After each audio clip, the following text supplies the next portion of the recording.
కాబట్టి వారికి గతం గురించి చర్చించాలనే కోరిక ఉంటే మాకు ఎలాంటి అభ్యంతరం లేదు.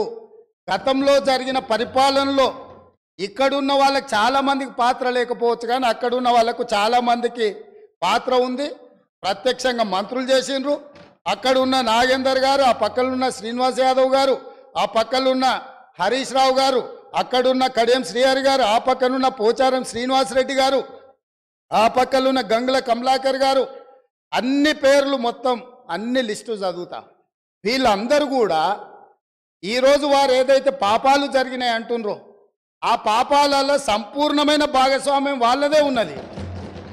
వరంగల్ ప్రాంతంలో జరిగిన ఎన్కౌంటర్లకు ఎవరి కారణమని చర్చ ఉంది అధ్యక్ష? ఈరోజు వారే మాట్లాడుతున్నారు. ఏమని గవర్నర్ ప్రసంగంలో మొత్తం కాంగ్రెస్ పార్టీ మేనిఫెస్టోనే పొందుపరిచిండ్రని. కానీ సీనియర్గా పనిచేసిండ్రు మంత్రులుగా. గవర్నర్ గారి ప్రసంగము పార్టీ యొక్క ఎన్నికల మేనిఫెస్టోను మంత్రివర్గంలో చర్చించి మా ప్రభుత్వం యొక్క భవిష్యత్ కార్యాచరణను మంత్రివర్గం ఆమోదం చేసిన తర్వాతనే గవర్నర్ గారు ప్రసంగిస్తారు. పరిపాలనలో అనుభవం ఉన్న వాళ్ళు, గతంలో ఈ రకమైన నిర్ణయాలు చేసిన వాళ్ళు కూడా ప్రజల్ని తప్పుదోవ పట్టించడానికో లేకపోతే వాళ్ళ యజమానులను సంతోషపెట్టడానికో ఎందుకు మాట్లాడుతున్నారో నాకైతే తెలియదు. నేను సభ్యుడికి సూచన చేస్తున్నా. నేను చాలా విషయాలు ప్రస్తావించిన, తప్పకుండా సావధానంగా 5 సంవత్సరాల సమయం ఉంది. సంపూర్ణంగా ఎక్స్రే తీసినట్టుగా ఎక్కడెక్కడ ఏమేమి ఉన్నాయో అన్నిటిని వివరిస్తాం.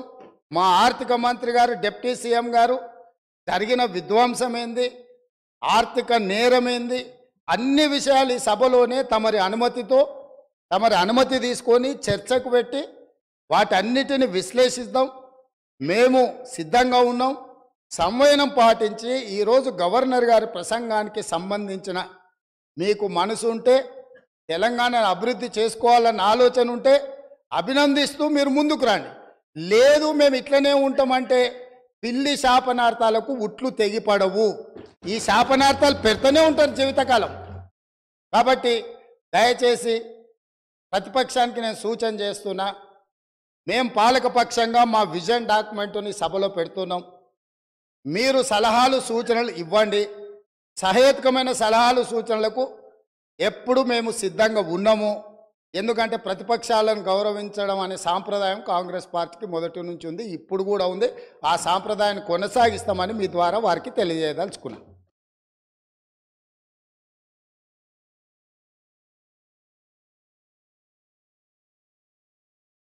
వారు మా పేరు తీసుకున్నారు. గౌరవనీయులు రాష్ట్ర ముఖ్యమంత్రి గారు ఈ సభను ఒక నిమిషం కొద్దిగా ఓపుకుండాలి అధ్యక్ష. చాలా విషయాలు మాట్లాడేది ఉంది, తొందరపడకండి రాజగోపాల్ గారు. అయితే గౌరవ ముఖ్యమంత్రి గారు ఈ సభను తప్పుదోవ పట్టించే విధంగా కొన్ని వ్యాఖ్యలు చేశారు. సభ యొక్క రికార్డులు సరిచేయాల్సినటువంటి అవసరం ఉంది కనుక నేను ఈ అవకాశం తీసుకున్నాను. ముఖ్యమంత్రి గారు మాట్లాడుతూ పోతిరెడ్డిపాడు ప్రాజెక్టు పైన మా నాయకులే కొట్లాడారు, ఆ రోజు రాజశేఖర రెడ్డి గారి క్యాబినెట్లో ఉన్నటువంటి మంత్రులు మాట్లాడలేదు అనేటువంటి మాట వారు మాట్లాడినారు. నేను దాని మీద ఒకరోజు వీలైతే చర్చ పెట్టండి, సభ రికార్డులు తీసి బయట పెట్టండి, వీడియో ఫుటేజ్ కూడా ఉంటుంది సభలో. అన్ని విషయాలు కూడా బయట పెడితే దాని మీద నేను చర్చకు సిద్ధం. But I want to set right the record. ఆ రోజు రాజశేఖర రెడ్డి గారి క్యాబినెట్ నుంచి మేము 6 మంత్రులం 14 నెలలకే మేము రాజీనామా చేశాము. మేము రాజీనామా చేసినప్పుడు చెప్పే 6 కారణాలు. అందులో మొట్టమొదటి కారణం, అక్రమంగా పోతిరెడ్డిపాడు ప్రాజెక్టును పొక్కగొట్టి మా తెలంగాణకు దక్కాల్సిన కృష్ణా నదీ జలాలను రాయలసీమకు తరలించకపోతున్నందుకు నిరసనగా ఈ క్యాబినెట్ నుంచి మేము వైదొలుగుతున్నాము. తెలంగాణను ముంచి పులిచింతల ప్రాజెక్టు గట్టి ఆంధ్రాకు నీళ్లు మళ్లించే పులిచింతల ప్రాజెక్టును ఆపకపోవడం వల్ల మేము ఈ క్యాబినెట్ నుంచి వైదొలుగుతున్నాము. 610 జీవో అమలు చేయడంలో నిర్లక్ష్యం కారణంగా మా తెలంగాణ పిల్లలకు ఉద్యోగాలు దక్కే విషయంలో మా మాట తప్పుతున్నందుకు నిరసనగా ఈ క్యాబినెట్ నుంచి మేము వైదొలుగుతున్నాము. నక్సలైట్లతో చర్చల పేరిట చర్చలు జరిపి ఎన్కౌంటర్లు చేస్తున్నారు, ఆ ఫేక్ ఎన్కౌంటర్లు జరుగుతున్నాయి కనుక మేము రాజీనామా చేస్తున్నాము.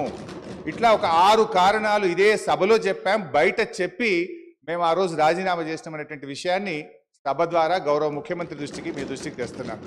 రెండో విషయం, ఇదే సభలో అదే పోడియం దగ్గర మీరు రికార్డులు తీయండి, నా చేతిలో ప్లే కార్డ్, మేము ఆ రోజు ఉన్న మా పద్మారావు గౌడు శాసనసభ్యులం పోతిరెడ్డి ప్రాజెక్టును వెంటనే ఆపాలని చెప్పి 45 రోజులు మొత్తం బడ్జెట్ సెషన్ మొత్తం పోతిరెడ్డి ప్రాజెక్ట్ ఆపాలని మేము అక్కడి నుంచి, కీర్తిశేషులు పీజేఆర్ గారు ఒక్కడు కాంగ్రెస్ పార్టీ నుంచి ఇక్కడి నుంచి కొట్లాడిండ్రు ఒక్కడే.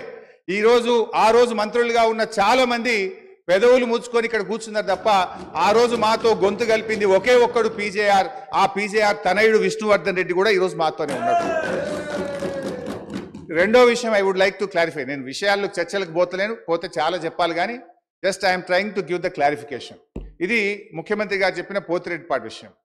రెండో విషయం, ముఖ్యమంత్రి గారు మాట్లాడుతూ నేను శాసనసభ్యుడు కాకుండా మంత్రిని చేసిన ఘనత కాంగ్రెస్ పార్టీదని వారు మాట్లాడినారు. ఆ కాంగ్రెస్ పార్టీని అధికారంలో తెచ్చిన ఘనత టీఆర్ఎస్ పార్టీది. ఆ రోజు చంద్రబాబు నాయుడు గారు తెలుగుదేశం హయాంలో వీరు ఓడిపోయి కనీసం ప్రతిపక్ష హోదా దక్కకుండా పూర్తిగా దిగజారిపోయినటువంటి కాంగ్రెస్ పార్టీకి జీవం పోసింది కేసీఆర్ గారు, టీఆర్ఎస్ పార్టీ.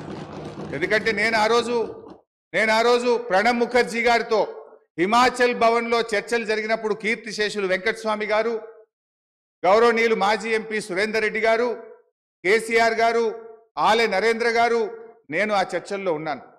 కేసీఆర్ గారు ఆ రోజు మాట్లాడుతూ ఆ అలయన్స్ చర్చలు జరిగినప్పుడు తప్పకుండా ఈ రాష్ట్రంలో కాంగ్రెస్ పార్టీ అధికారంలోకి తెస్తాం, దేశంలో కూడా అధికారంలోకి వస్తుందంటే ఆ రోజు ప్రణబ్ ముఖర్జీ గారు మాజీ రాష్ట్రపతి గారు అన్న మాట I was part of the discussion.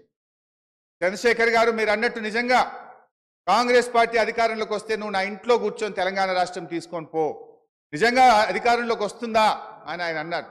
ఆ రోజు మేం పొత్తు పెట్టుకోవడం వల్లనే ఆ రోజు కాంగ్రెస్ పార్టీ అధికారంలోకి వచ్చింది తప్ప మీరేదో గెలిస్తే మాకు పదవులు ఇచ్చారు కాదు. మేము కాంగ్రెస్ పార్టీకి భిక్ష పెట్టినాం, మేము కాంగ్రెస్ పార్టీని అధికారంలో తేవడానికి ఆ రోజు సహకరించమనే విషయాన్ని గుర్తు చేస్తా ఉన్నాం. అధ్యక్ష, కేసీఆర్ గారి గురించి కూడా వారు మాట్లాడినారు. Just I'm trying to set right the record. నేను స్పీచ్ ఇవ్వడం లేదు, స్పీచ్ ఇచ్చినప్పుడు నేను ఇంకా చాలా విషయాలు చెప్తా, ఓన్లీ రికార్డ్ సెట్ రైట్ చేసే ప్రయత్నం చేస్తున్నా. వారు ఏం మాట్లాడినారంటే కేసీఆర్ గారిని మేము ఎంపీ చేసినామని చెప్పి మాట్లాడుతున్నారు. కేసీఆర్ ఆ రోజు కాంగ్రెస్ పార్టీతో పొత్తు పెట్టుకున్నప్పుడు కేసీఆర్ గారి గురించి ఒకటే విషయం చెప్పి నేను ముగిస్తే అధ్యక్ష, ఓన్లీ 1 మినిట్ అధ్యక్ష, 1 మినిట్ అధ్యక్ష, ఆ రోజు 1 మినిట్ అధ్యక్ష, only I'm trying to set right the record. నేను స్పీచ్ ఇవ్వట్లేదు, రికార్డు కరెక్షన్ మాత్రం. ఒకటే నిమిషం అధ్యక్ష, సీనియర్ శాసనసభ్యులు ఒకటే నిమిషం అధ్యక్ష, I will take only 1 minute, 1 minute.